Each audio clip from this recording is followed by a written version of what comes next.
Pak, apa Bapak ada waktu? Begini Pak, saya mendapat tugas dari CGP Pak untuk mewawancarai Bapak mengenai permasalahan-permasalahan apa yang pernah dihadapi oleh sekolah, yaitu oleh Bapak, dan bagaimana nanti cara menanganinya. Kita mulai Pak ya. Pak, selama ini bagaimana Bapak mengidentifikasi kasus-kasus yang merupakan dilema etika atau bujukan moral yang ada di sekolah Pak? Selama saya berada di SMP negeri Pak, memang banyak terjadi kasus-kasus yang terjadi di SMP negeri Pak. Ini itu baik dari guru maupun dari siswa sendiri.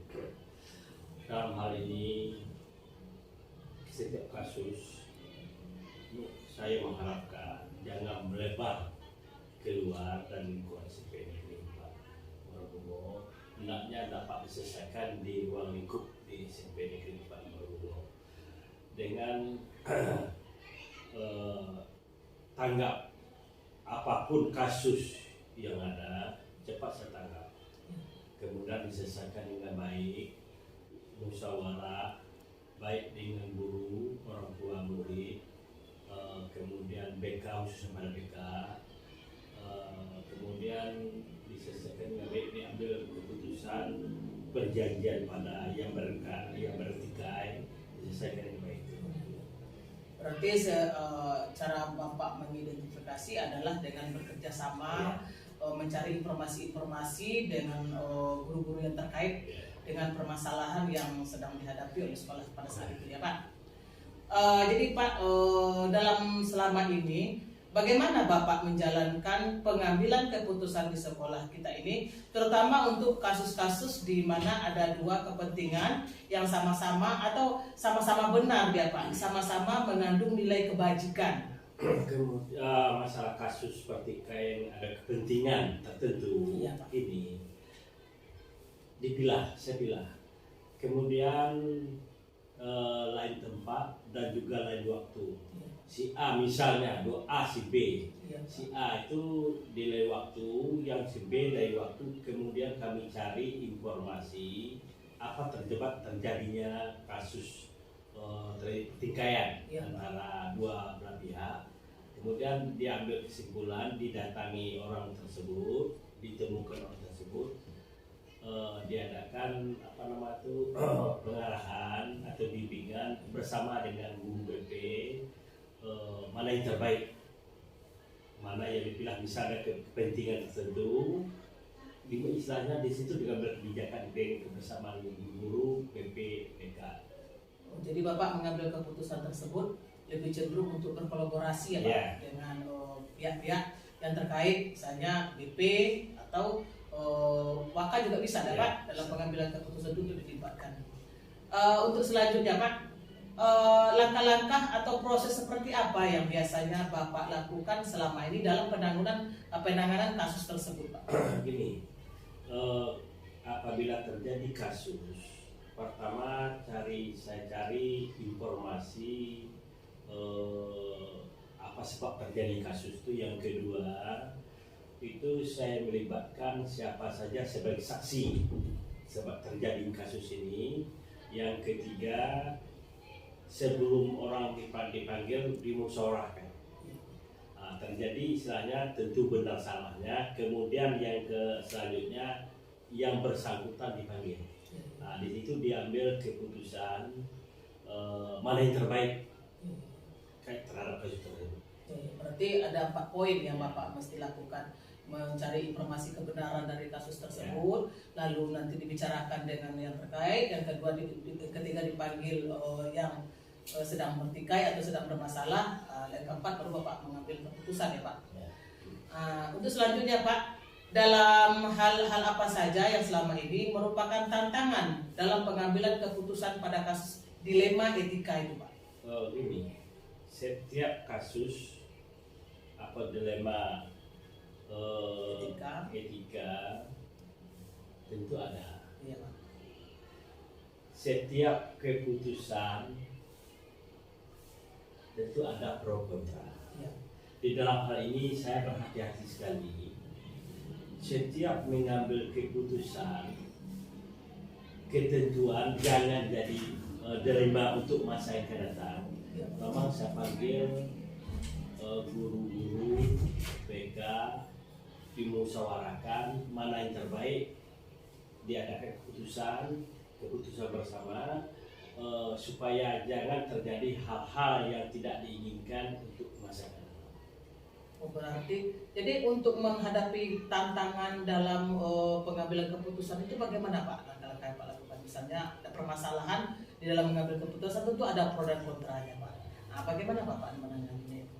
Gini, supaya jangan terjadi pro kontra, ya memang ya kita akui setiap keputusan ada yang merasa belum puas dengan keputusan tersebut, akan tetapi saya tetap mendekati cara pendekatan pada orang tersebut dan memberi arahan dan bimbingan. Ya. Jadi itulah keputusan supaya istilahnya keputusan berjalan dengan baik. Saya sangat setuju sekali dengan langkah yang Bapak ambil dalam menangani tantangan. Yaitu berarti Bapak lebih menekankan kepada pendekatan persuasif namanya Pak. Pendekatan kepada yang melakukan pemikiran yang kurang sepakat tadi dengan Bapak. Jadi secara pendekatan kepribadian ya dengan Bapak. Selanjutnya Pak, apakah Bapak dalam menyelesaikan kasus tersebut pengambilan keputusannya di tempat atau Bapak mempunyai jadwal tertentu, bentuk atau prosedur seperti apa yang Bapak jalankan untuk menyelesaikan kasus tersebut Pak? Tergantung kasusnya. Kalau seandainya kasus di sekolah diselesaikan dengan baik, tentu saya ambil kebijakan keputusan tersebut, kasus menyelesaikan kasus tersebut selesaikan dengan baik. Kemudian masalah kasus ini ya. Kemudian ya kasusnya misalnya di luar sekolah, kalau ada kaitannya dengan sekolah, kasus tersebut diselesaikan dengan sekolah dengan cara baik, dengan musyawarah dengan guru. Kemudian setiap keputusan itu ada tantangannya. Jadi kasus-kasus ini dapat diselesaikan dengan cara baik. Oh, berarti Bapak menyelesaikan kasus tersebut sesuai dengan porsi kasusnya ya Pak. Misalnya kalau kasus itu dapat diselesaikan dengan secara cepat, Bapak selesaikan secara cepat. Tapi kasus itu perlu untuk penanganan lebih lanjut atau pendalaman atau ada umpan baliknya, Bapak tangani dengan jadwal yang tertentu seperti itu Pak ya? Ya memang jadwalnya ada, arti katanya itu tergantung pada kasusnya. Iya, tergantung pada penyelesaian kasus. Kemudian saya konsultasi berkolaborasi dengan guru BK. Iya Pak. Nomor selanjutnya Pak, adakah seseorang atau faktor-faktor apa yang selama ini mempermudah atau membantu Bapak dalam pengambilan keputusan di kasus dilema etika ini Pak? Saya ucapkan terima kasih pada Majelis Guru dan juga BK selama ini telah membantu dalam penyelesaian kasus. Kemudian yang kedua, saya berkolaborasi dengan Majelis Guru membuat permasalahan istilahnya kejalannya pendidikan di SMP Negeri 4 Marobungo ini berjalan dengan baik. Kemudian ada sering istilahnya pendekatan dengan guru dan TU supaya pendidikan berjalan dengan baik.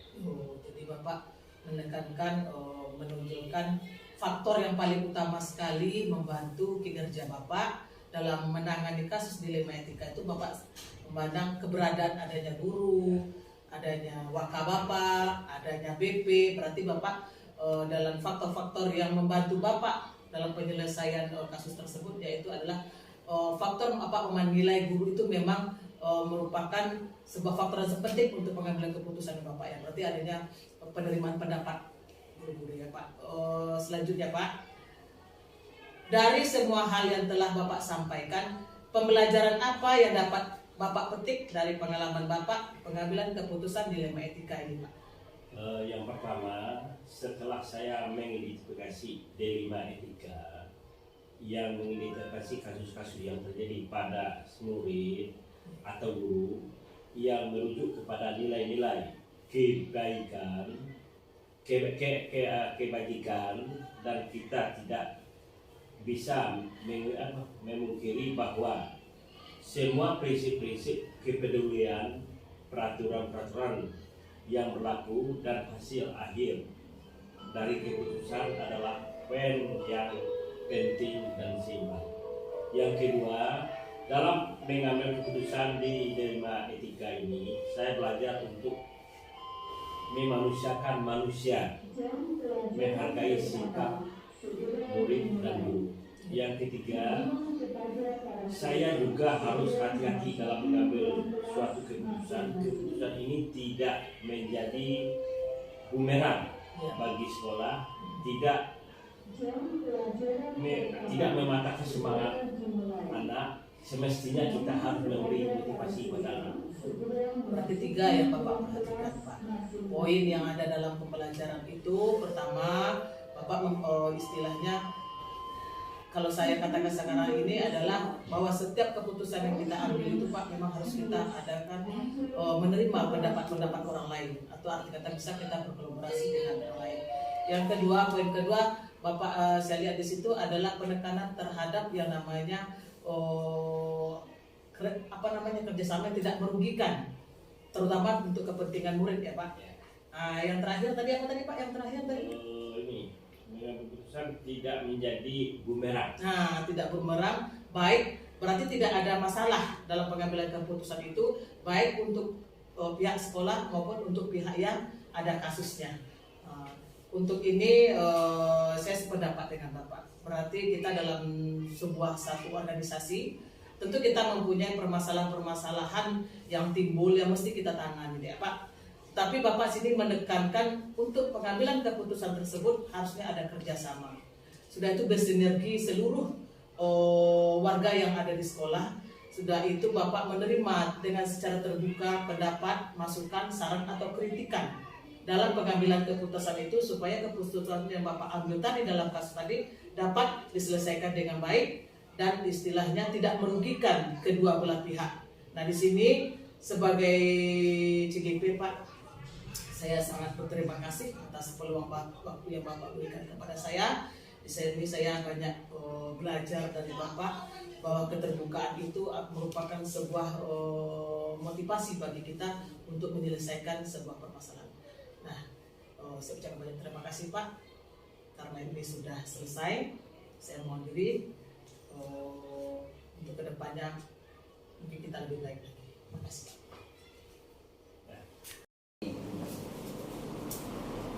Selamat siang, Pak. Apa kabarnya, Pak?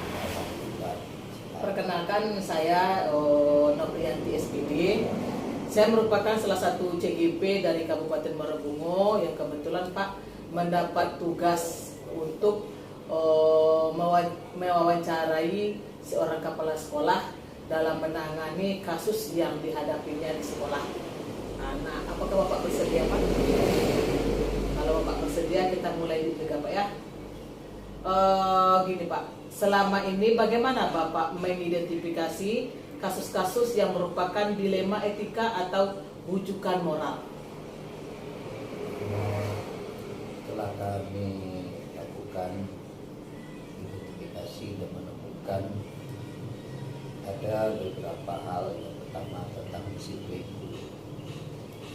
Disiplin guru ini juga punya kepentingan terhadap kegiatan belajar dan mengajar. Jika disiplin guru itu tidak efektif, maka akan berpengaruh terhadap kegiatan di kelas dan umumnya lingkungan sekolah. Karena itu penekanannya yaitu adanya penekanan terhadap disiplin guru dalam kegiatan belajar dan mengajar, apalagi masuk pada kegiatan pagi. Karena selama ini ditemukan guru-guru itu banyak yang lalai dan banyak juga yang kealpaan terhadap kegiatan jawabnya. Jadi Bapak mengidentifikasi permasalahan yang ada di sekolah Bapak, yaitu tentang bagaimana guru berdisiplin dalam melaksanakan tugasnya ya Pak. Jadi Pak, kalau selama ini bagaimana Bapak menjalankan pengambilan keputusan di sekolah Bapak, terutama untuk kasus-kasus yang mana ada dua kepentingan yang sama-sama benar atau sama-sama mengandung nilai kebajikan Pak. Bagaimana Bapak menangani kasus tersebut? Pertama, langkah-langkah yang dilakukan yaitu memanggil guru yang sering seperti itu tingkahnya, kemudian diwawancarai, kita ajak dengan dari hati ke hati bagaimana solusi. Kemudian setelah murid menyadari atas kesalahannya, baru kita penekanan terhadap langkah-langkah berikutnya supaya tugas pokok jangan dilalaikan, sehingga kalau tidak dilalaikan lagi akan berdampak positif terhadap anak-anak yang belajar, sehingga waktunya efektif dan efisien. Jadi kalau saya mengambil kesimpulan dari soal nomor 2 ini Pak, berarti kita sebagai seorang guru harus pandai mendesain agar tanggung jawab kita tersebut dapat terlaksana dengan baik ya Pak. Selanjutnya Pak, langkah-langkah apa Pak yang Bapak lakukan dalam proses seperti apa biasanya Bapak melakukan selama ini Pak?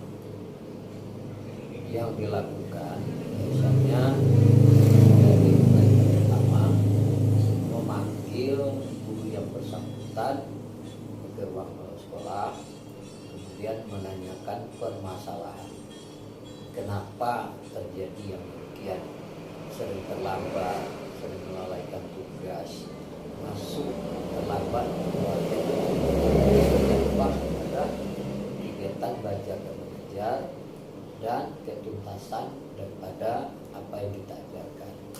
Kemudian setelah kita panggil, kita ajak dia, sampaikanlah apa permasalahan. Jika masalah itu bersifatnya pribadi, kita mencoba untuk bagaimana memecahkan masalah itu. Contoh, dia terlambat karena ada faktor keluarga yang datang, kita bikin sistemnya guru yang jauh, maka diatur jam-jamnya, sehingga yang seperti itu dapat berjalan dengan guru yang terdekat yang akan masuk pagi, sehingga apa yang terjadi ya semua kelas kondusif dan anak-anak pun bisa kita kendalikan, lingkungan sekolah akan nyaman dan aman dari hal-hal yang tidak diinginkan, seperti guru yang sering terlambat itu membawa dampak pada kegiatan-kegiatan lainnya. Jadi Pak, dalam proses pemecahan kasus, salah satunya dari penanganan Bapak dari langkah-langkah pertama memanggil guru tersebut, menanyakan apa latar belakang kenapa sering terjadi keterlambatan. Ya dari cerita Bapak tadi, karena mungkin karena jaraknya dari rumah guru ke rumah sekolah itu cukup lumayan jauh ya Pak. Berapa tuh Pak? Kira-kira 40-an ya Pak. Iya begitu Pak. Keduanya Bapak dalam penyelesaiannya yaitu mengkondisikan jam mengajar dari dari mengajar pagi sampai siang. Jadi yang mengajar pagi adalah guru yang berada di dekat sekolah supaya KBM-nya tetap berjalan ya Pak. Selanjutnya Pak, hal-hal apa saja yang selama ini merupakan tantangan dalam pengambilan keputusan pada kasus dilema etika Pak? Apa tantangan yang Bapak hadapi? Dengan seperti tantangan tentu jelas tadi ada tantangan yang bersifatnya pandangan dari masyarakat. Yang kedua, tantangan dari siswa dan pelajar. Nah, dua hal ini dari masyarakat memandang kalau sekolah kita tidak kondusif, itu akan ada informasi keluar. Jika seperti itu yang dilakukan oleh guru, maka dampak negatif akan muncul. Makanya diimbau guru kalau ke sekolah itu jangan terlalu siang. Padalah sifat malu, karena kita sebagai abdi negara dan abdi masyarakat juga, kita sebagai guru yang ditiru. Oleh karena itu, tolong diatur waktunya untuk datang ke sekolah itu, jangan sampai kita dilihat oleh orang atau masyarakat yang ada di lingkungan sekolah. Nah, seperti melihat kok guru ini terlalu sering terlambat. Apakah dia bekerja bagaimana? Nah, kemudian akan melihat lagi datang terlambat, kalau sudah kegiatan pulang cepat. Nah, itu yang perlu ditegur, diajak untuk sharing bagaimana solusi. Kalau memang hal-hal itu yang bersifatnya penting, contoh ada keluarga sakit, ada kegiatan-kegiatan yang mendesak di kabupaten, tentu kita akan berpikir lebih positif supaya kepentingan pribadi dengan kepentingan sekolah dapat berjalan. Nah, kalau kepentingan sekolah, tentu guru itu mendelegasikan tugasnya kepada guru tiket dan guru yang bisa untuk menangani daripada kegiatan itu. Nah, kemudian kalau untuk siswa, kalau siswa sering tidak belajar karena keterlambatan, itu cari tidak langsung siswa ada 1-2 orang itu akan protes. Hal ini yang harus kita atasi, jangan muncul, karena ada beberapa siswa itu yang agak kritis menyampaikan, walaupun dengan bahasa siswanya umurnya, tapi kita menangkap bahwa itu sebuah protes terhadap itu. Jadi pandangannya tadi itu Pak, pandangannya Pak, pandangan dari lingkungan sekitar sekolah, baik masyarakat maupun di dalam sekolah siswa itu Pak, sehingga ada pertentangan di dalam batin Bapak bagaimana mengkondisikan guru yang seperti ini. Yang nomor selanjutnya Pak, apakah Bapak langsung menyelesaikan di tempat atau memiliki sebuah jadwal untuk menyelesaikannya? Bentuk atau prosedur seperti apa yang Bapak jalankan dalam menyelesaikan permasalahan atau kasus yang sedang dihadapi? Kalau secara prosedur tidak, kita melihat dari kondisi. Kalau memang dulu itu seperti itu, karena kita sering melakukan supervisi dan kondusivitas lingkungan sekolah, apalagi sering memantau kehadiran siswa, kehadiran guru di waktu pagi dan sampai siang, bahkan sampai pulang. Hal ini membuat guru itu juga merasa segan. Ya, seandainya guru tidak ada masuk, kita yang harus menangani masalah itu supaya kegiatan di sekolah itu dapat berjalan. Jadi salah satu langkah yang Bapak lakukan dalam penyelesaian permasalahan seperti itu yang bisa Bapak atasi. Contohnya kalau seandainya guru itu terlambat, Bapak bisa mau terjun langsung untuk mengkondisikan kelas yang belum ada gurunya ya Pak. Yang selanjutnya Pak, adakah seseorang atau faktor-faktor apa yang selama ini mempermudah atau membantu Bapak dalam pengambilan keputusan dari kasus-kasus dilema etika ini Pak? Kalau yang sebagai membantu, tentu kita mengatur daripada tugas pokok guru itu apa, tugas pokok pikir itu apa, dan tugas mahasiswa sekolah itu apa, sesuai tupoksi masing-masing. Tentu kita awasi dan kita kontrol terus. di mana ada kelalaian, tentu kita adakan pertemuan untuk menangani masalah seperti itu. Walaupun dengan tidak secara formil kita duduk bersama, walaupun berdiri bersama, sehingga tugas kita, tujuan kita tercapai, tidak dengan hal-hal yang sifat formil, supaya permasalahan itu dapat diselesaikan. Bahkan bisa juga sambil kita dikati, sambil kita tempat-tempat istirahat. Nah itu, jadi hal-hal yang demikian itulah triknya untuk menyelamatkan lingkungan sekolah dan kegiatan belajar itu.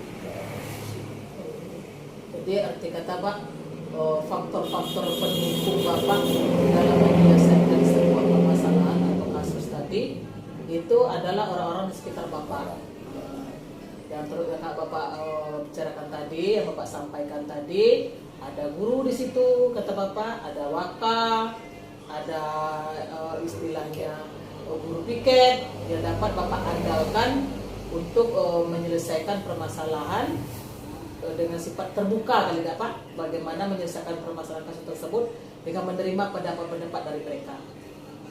Selanjutnya Pak, dari semua hal yang telah Bapak sampaikan tadi itu, pembelajaran apa yang dapat Bapak petik dari pengalaman Bapak mengambil keputusan dilema etika ini Pak? Yang pertama, pengalaman itu kita sebagai pimpinan tentu ada salah satu yang harus kita ambil, yaitu sebagai pimpinan yang penting yaitu harus ingat bahwa kita memimpin itu bukanlah hal yang mudah, tetapi punya beban dan tanggung jawab. Apalagi kita sebagai pimpinan juga termasuk manajerial, mengatur segala-galanya mulai dari awal sampai akhir. Kemudian kita terapkanlah manajemen cara terbuka. Kemudian manajemen ini jangan lupa dengan fungsi-fungsinya seperti pembagian tugas yang jelas. Yang kedua, jangan lupa kita lakukan dengan fungsi pengawasan yang ketat agar kita dapat berjalan dengan sukses dan kegiatan sekolah itu dapat berlangsung dengan aman dan tertib. Juga dengan ada kan dari pengalaman Bapak selain daripada mengkondisikan sekolah, pelajaran apa yang mesti Bapak ambil lagi Pak? Yang pelajaran yang diambil yang kedua, selain dari menegakkan disiplin di sekolah, yang pertama, karena dengan disiplin kita dapat untuk berupaya semaksimal mungkin mengajak, kita lah menyampaikan dengan guru, kita itu guru yang didukung dan ditiru oleh siswa.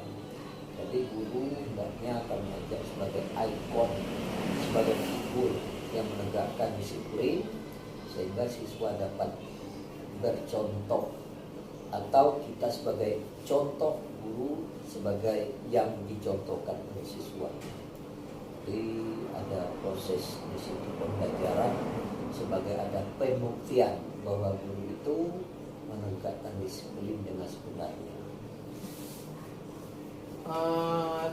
Dan dari apa yang Bapak sampaikan, saya juga sependapat bahwa dalam penyelesaian kasus hendaknya kita banyak mempertimbangkan dari segala aspek supaya dari keputusan yang kita ambil ya Pak tidak merugikan dari satu pihak, dan keputusan yang kita ambil itu benar-benar keputusan yang dapat menyelesaikan secara tepat kasus tersebut ya Pak.